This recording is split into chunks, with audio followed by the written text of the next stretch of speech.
Most people who struggle financially know what they should be doing. They know they should save more. They know they should spend less. They have probably read a book, watched a video, or heard the advice 100 times, and yet they don't do it. This is not a discipline problem. This is not a laziness problem. It is a psychology problem. And understanding it changes everything about how you approach your own money behavior. Today, we go inside the behavioral economics of financial decision making. This is the video I wish existed when I was first learning how money actually works. Week 4 of Financial Literacy Foundations. Welcome back. A quick but important note for certificate track viewers. Next week, the Phase 1 quiz goes live.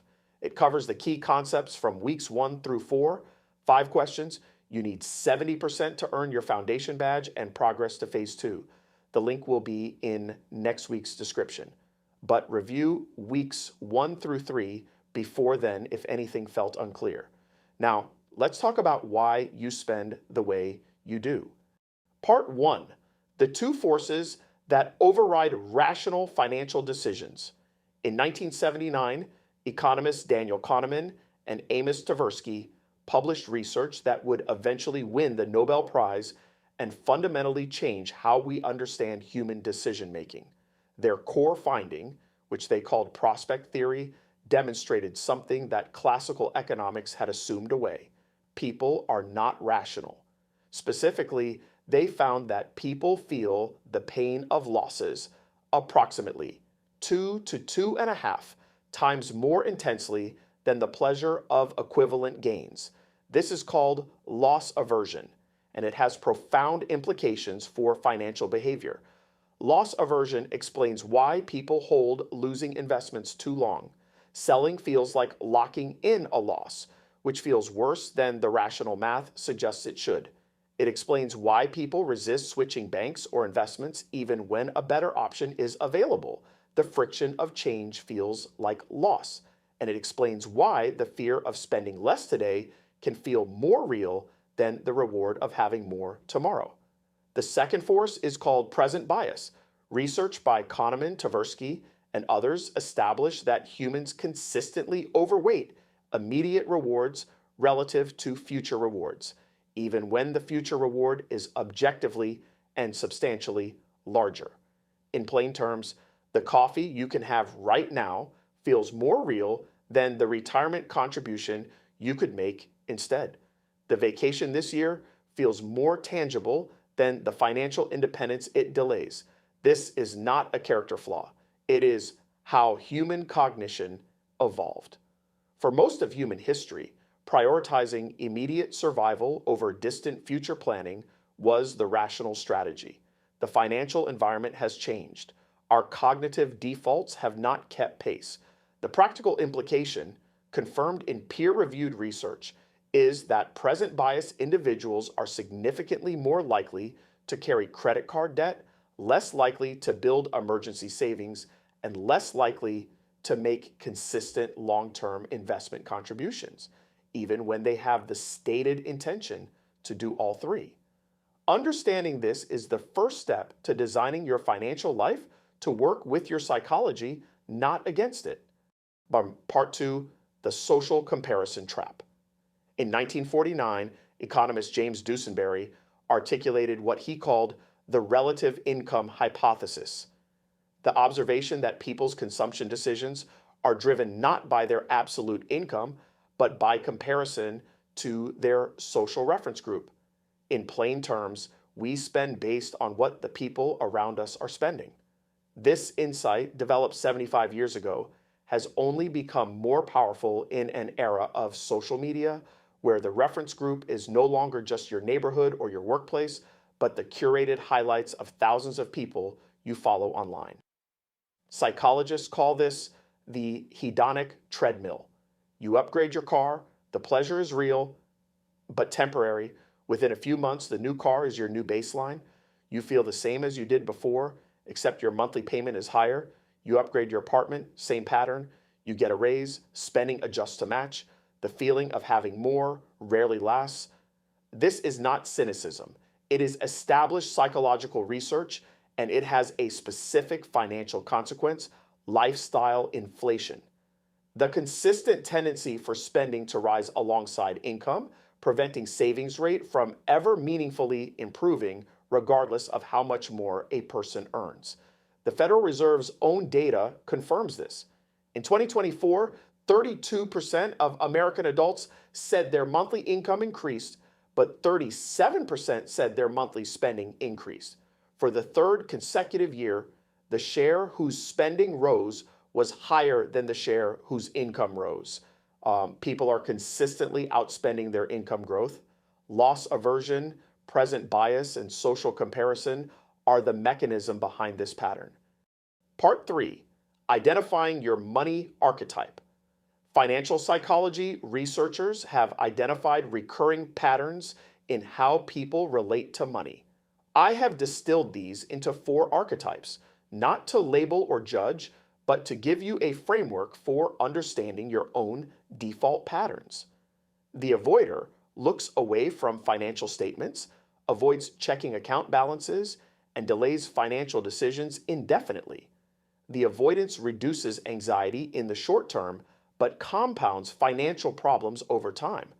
Core driver: fear of what the numbers will reveal. The spender experiences genuine psychological reward from purchasing, the dopamine hit of acquisition. Spending is a coping mechanism for stress, boredom, or social connection. Core driver: emotional regulation through consumption. The hoarder feels genuine anxiety about spending, even on necessities. Money in an account feels like security. Spending it even wisely triggers disproportionate distress. Core driver: scarcity mindset rooted in past financial insecurity or childhood experience. The status seeker ties financial decisions to social identity, spending to signal success, to belong to a perceived social group, or to match the visible consumption of peers. Core driver: social comparison and identity validation. Most people are a blend of archetypes, and the blend can shift depending on circumstances. The point is not to diagnose yourself permanently, but to recognize your default pattern, the response that emerges automatically when financial stress or decision pressure appears. There is a money archetype quiz in the description. It takes 4 minutes. Use it. Part 4, from scarcity thinking to abundance thinking.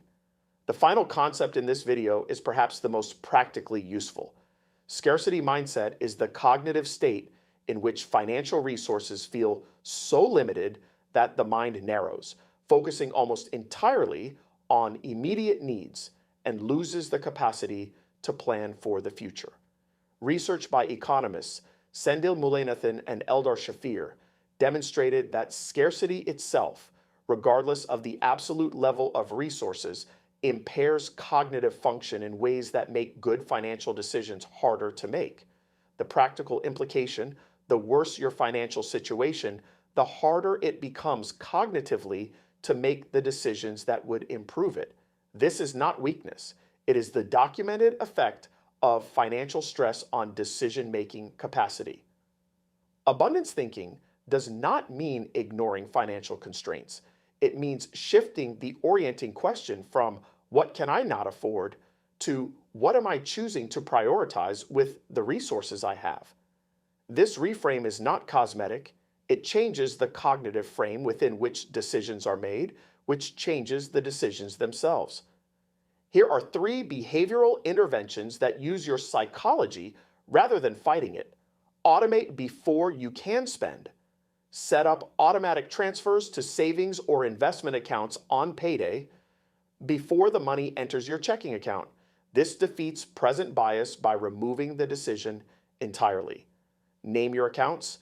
Instead of savings account, rename it Freedom Fund or FI account.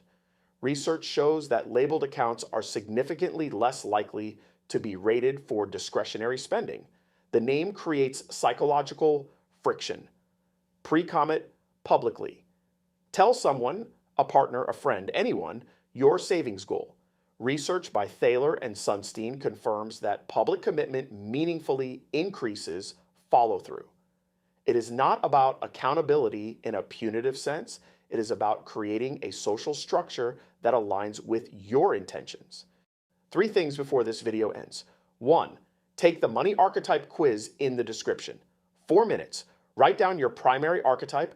Put it somewhere you will see it when you are about to make a financial decision. 2. Set up one automatic transfer this week. Any amount, even $20 per paycheck. The behavior matters more than the amount at this stage. Automation is the most powerful behavioral tool available to you. 3. Prepare for the Phase 1 quiz. It covers the foundational concepts from weeks 1 through 4, the FI definition, the 5 key terms, compound interest, and the behavioral economics from today. The quiz goes live with next week's video. Pass at 70% to earn your foundation badge. Next week, week 5, we make the case with data that income is not the primary driver of financial independence. Most people are waiting for a raise to fix their finances. The research shows that is the wrong strategy. And we are going to show you exactly what the right one is. Subscribe so you do not miss it. I will see you in week 5.